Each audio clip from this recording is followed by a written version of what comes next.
Hello, everyone. Welcome to Optimize Your Resume. I'm Pat Fligge, Director of TPN. Whether you're watching live or viewing the recording, I'm grateful you're here. I'm joined by Bob McMahon, Senior Career Coach in the University Career Center. Bob and I are excited to talk with you about resumes tonight. We have a lot to cover, and so we might go a little beyond our advertised 30 minutes. If you have to log off at any point, you'll receive a recording of tonight's presentation and the slides, so do not worry. A few other logistics before we get to tonight's content. Because we'll have a big crowd, we'll keep everyone muted for the bulk of the presentation. If you have a question during the presentation, please feel free to chat it in. We'll either answer your question in the chat or save it for the end of the presentation. And at the very end, we will have Q&A time. We know that resume writing is a big topic and there are nuances for everyone's exact situation. So we hope you find tonight's content generally helpful and are happy to dive into your specific questions too. Bob, if you want to go to the agenda slide. So tonight will be broken into two parts. Bob will start us off talking about resume best practices, and then I'll return at the end to talk through the Temple Professional Network tools that you have exclusive access to that will help make this process easy. So Bob, go ahead and take us away. Great, thank you, Pat. Let me just run over just a brief agenda of what I'll cover today. And I targeted this to address some of the common questions and in fact, the questions that you saw when you signed up for this event tonight, starting with how should you format the resume? How long should it be? How do I write an action-oriented bullet point? How do I quantify and qualify my results? And then, as Pat said, of course, any questions that you have at the end, I'm happy to address. So let's get started. I'm going to lead off with what I call Bob's rules of building a resume. Now, these are not official Career Center policy. They are not sanctioned by the Career Center, but these are Bob's rules, and I think they're pretty good rules to live by.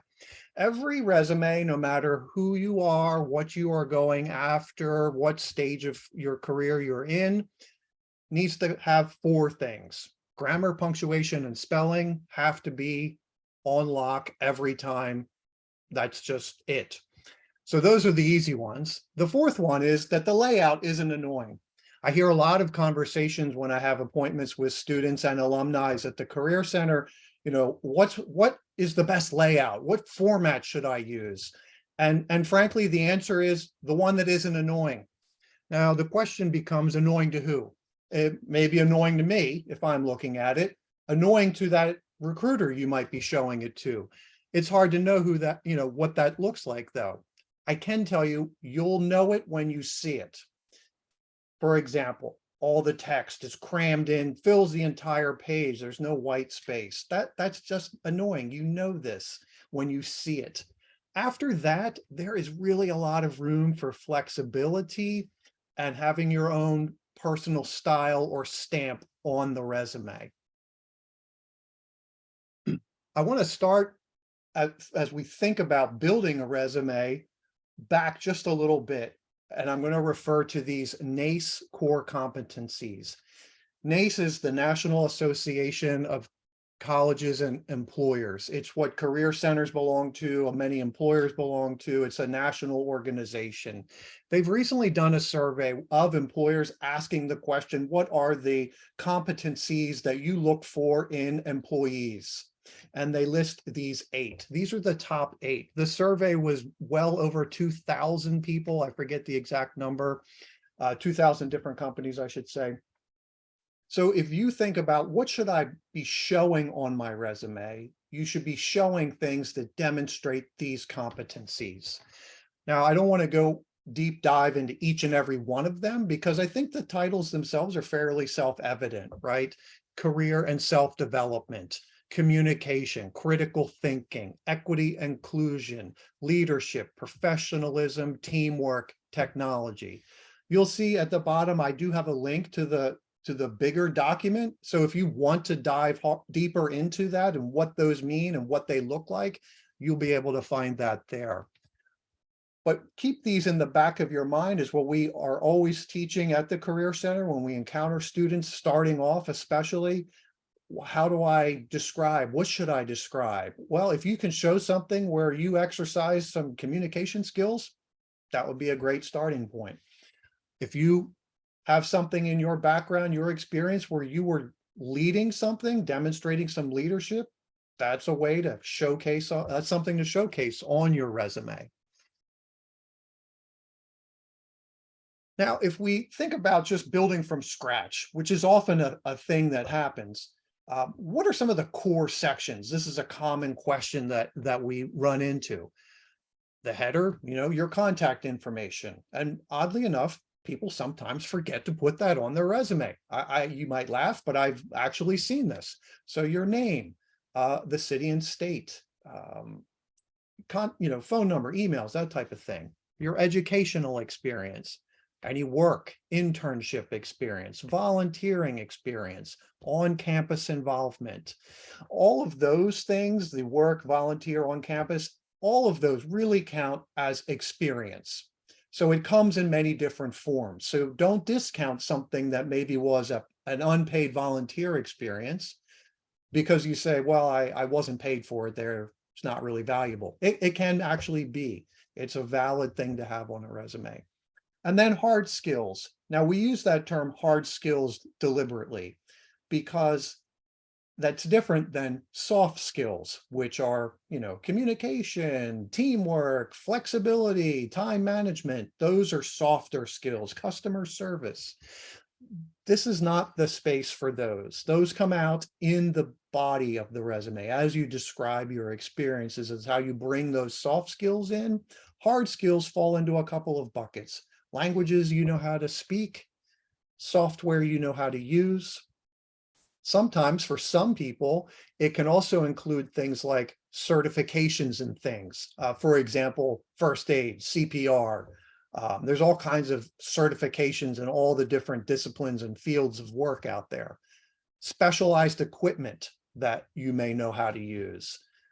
For example, if you know how to use an electron microscope and you're applying for jobs where you need to know how to use an electron microscope, I think that's a hard skill. A lot of laboratory work. I see lots of lab skills that makes sense to me. It's a hard skill, knowing how to do particular things like that. That's the main difference really here, is hard skills versus soft skills. So a sample header, and this is just a sample, is going to contain these basic components, as I talked about earlier. I want to just hone in for a second on the professional email address. That is most commonly understood as your name at somewhere. It doesn't have to be Temple University. It doesn't have to, it can be whatever, right? Gmail, Yahoo. It's the first part that's important. Make sure that's professional looking. If you have a LinkedIn page, you should put a link to it in your header.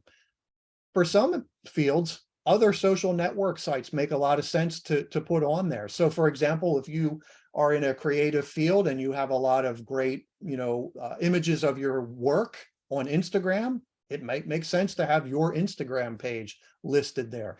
Employers might look for this anyway, so you might as well just give it to them right away and use it as part of branding yourself. Education, I just give another sample of what things could look like here. Of course, you'll have, your university, and we encourage you to put what college that you were in. Temple's a large place, so College of Science and Technology, for example, city and state. If you had a major and a minor, you can list those. Depending on how far away from college your experience is, the GPA might still be useful. After a while, maybe not so much. Same with the dean's list. Early career, yeah, that's something to hang your hat on and use as a foundation. But later down the line, it might make sense to take that off. Same with relevant coursework. The trick is relevant to who, so you have to be strategic in what courses you list.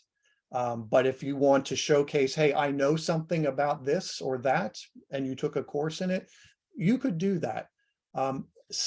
Again, along with time, with talking about the GPA, for example, 4 years away, I'm not sure relevant coursework carries as much weight or as importance, and it could fall off of your resume easily.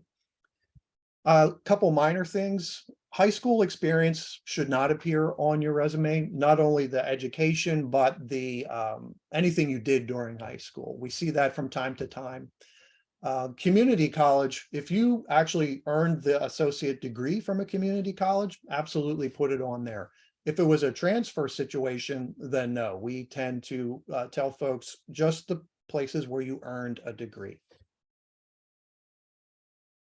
So everyone is really concerned. I should, well, not everyone, but I hear this a lot, crafting that bullet point, that what's that perfect bullet point that's going to land me the job. Here's a formula you can follow. It's skills plus what you did plus the results or the outcome.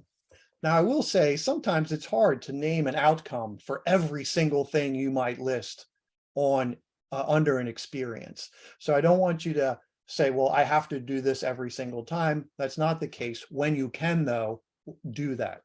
Here's an example of how we can build our way towards it. So a weak one is work with social media platforms. So the skill, we don't really know what that is. Worked is kind of a, I mean, yeah, it's a verb, but it's not really that strong. What you did, social media platforms, pretty vague, and we don't know what the outcome is. So let's improve that a little bit.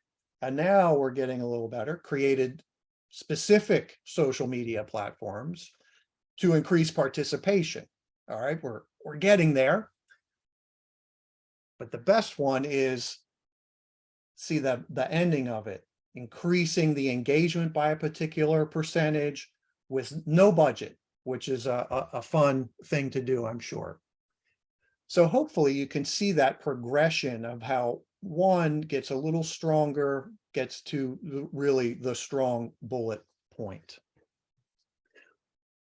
A way to help get started, either from scratch, or if you have an existing resume and you just want to tweak it a bit, you know, freshen it up, and you're struggling with that action verb part, that first part of the formula, there is a list. Actually, I'll show you a couple, but there's a list of action verbs that we've created. They're organized by different skills. And I find time and time again, sometimes just looking at the list triggers an idea. Oh, yeah, this is what I did.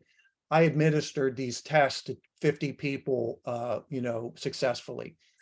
Just that alone can sometimes start you off or help you reword an existing bullet point. Here's an example of some hard skills that you might see. And again, remember, we're going to focus on software and languages.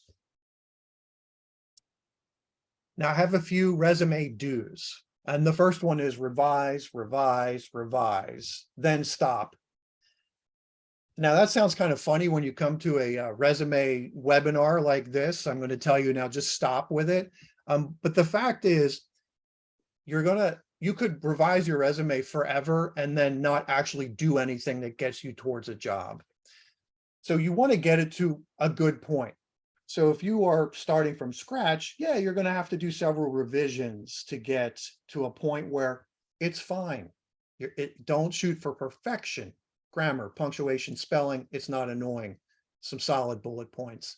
And then just stop and go do something else. Go network, go talk to people, go to conferences, industry events, whatever it is. That's what's way more effective. Do try to quantify your accomplishments when you can. Use those action verbs and statements. Avoid abbreviations. I suggest that because for two reasons. One, not everybody knows what the abbreviation is, right? Every industry has their own jargon, their own lingo, and that's great for folks within it. But even there, sometimes those people don't know. Second, if you are uploading your resume into a job portal that uses some software to scrape your keywords and whatnot off of your resume, it won't know what to do with abbreviations. So spell everything out. Watch your verb tense. This is a very common pitfall that I see.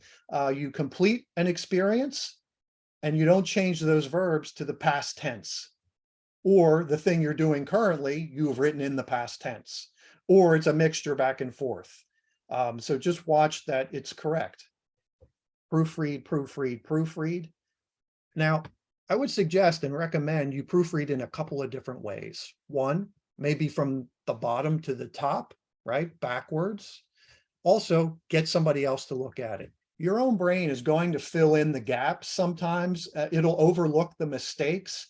I've seen this over and over. I've run into situations where I've seen a person's resume and it looks really good. And I find one error at the end and find out, oh yeah, I've already submitted this 5 times already to jobs. It's already out in the wild, so to speak. And the person never saw that error. So having another set of eyes look at your resume, especially if they don't know anything about your field, is a great idea. You will want to try to tailor your resume to the particular position you're going after. Folks often want to just have one resume to cover everything, and that may not be the most effective choice for you. Leave some margins and some white space. That goes back to the don't make it be annoying aspect. And no references. You don't need to list references on your resume. Have them maybe on a separate sheet, so if you're asked for them, but don't waste the space, the valuable space on a resume with other people's names. Now, there are some resources I wanted to surface here for alums from the University Career Center that you have access to. The first one is you still have unlimited access for 1 year after you graduate to a career coach for career coaching appointments, like with myself or some of my peers. From 1 to 5 years, you have 2 a year. And then after 5, that's all. You're on your own at that point, I guess. However, you have these other online resources that are always available to you. I have the web address up here on the slide. The Career Center recently had a redesign of their webpage and have brought alumni resources right to the front page because we wanted to make sure that our alums understood that they still have access to a variety of resources, and it looks like this. Second, there's an outstanding career guide that goes much further into resumes. It has a lot of different samples you can look at, another list of action verbs, interview ideas and tricks and tips, all kinds of good stuff, which you can download right here on this website as well. And that's all I had for this. I'll turn it back to you, Pat. Awesome. Thanks, Bob. So in addition to all of the great overview tips and resources that Bob shared, I wanted to underline some specific Temple professional network tools that everyone has access to for life.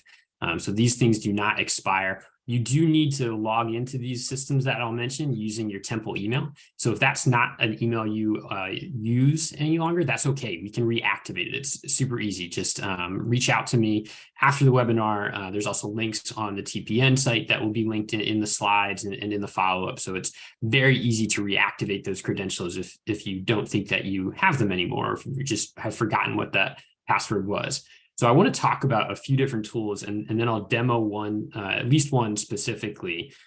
First of all, to pick up on the point about what Bob said about how important it is to network and try to specify and tailor your resume to the exact needs of a company or an industry, we have some great tools to help you identify fellow owls who can give you that advice.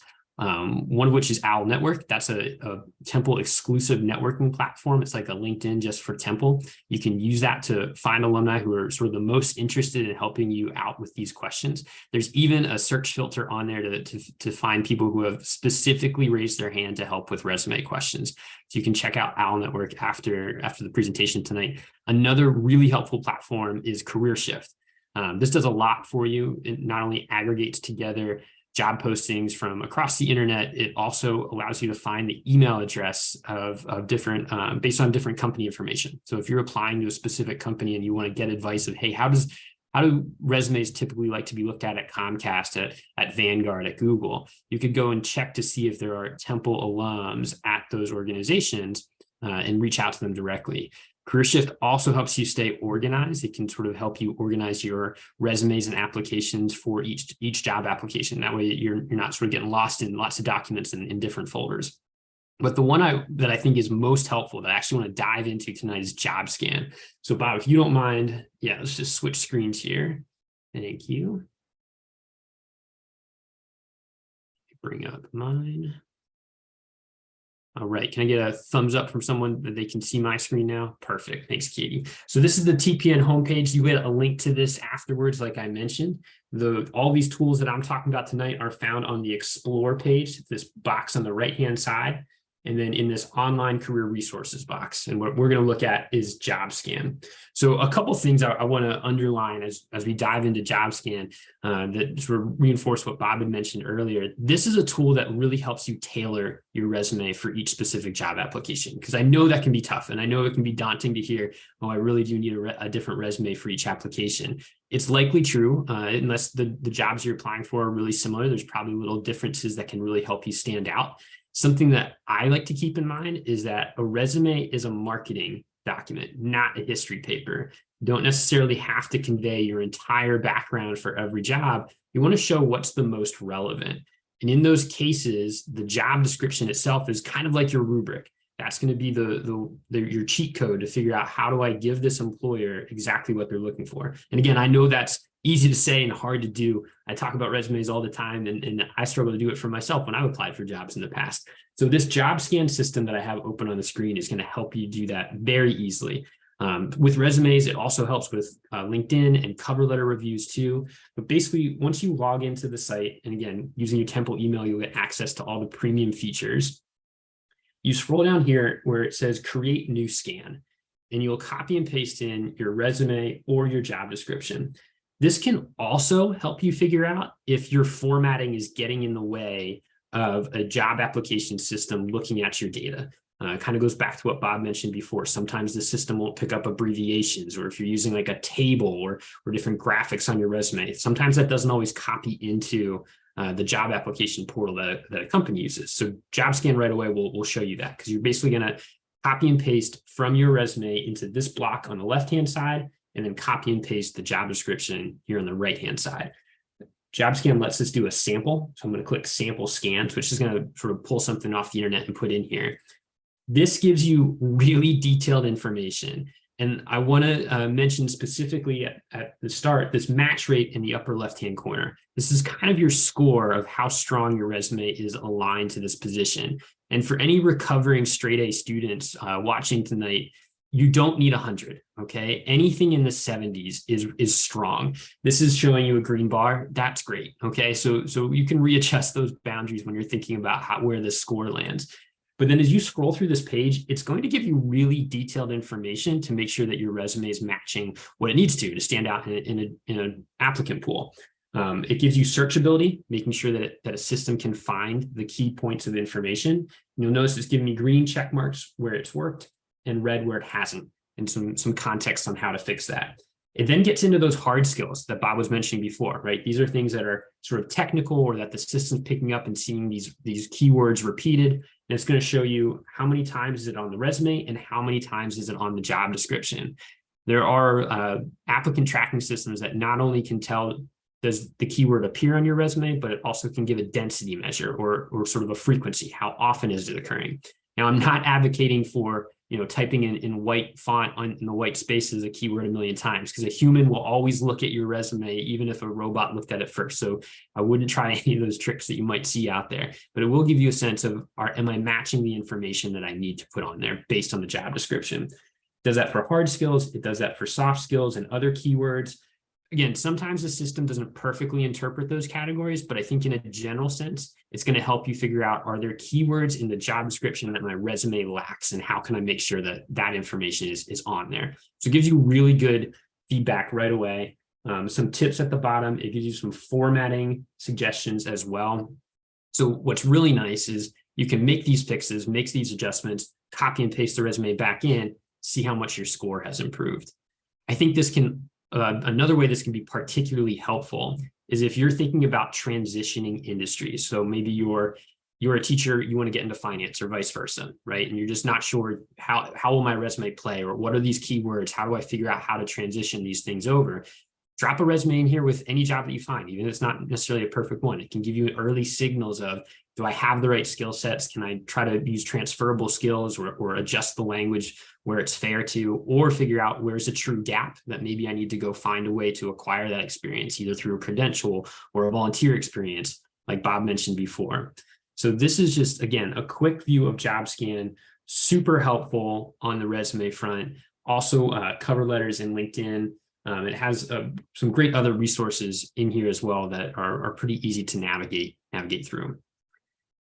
So that brings us to the end of our content tonight. I really appreciate everyone sticking around. We'll stop the recording in just a moment and then answer any questions that folks have. But in case you need it, those are our emails up on the screen. And again, just really grateful for everyone being here tonight.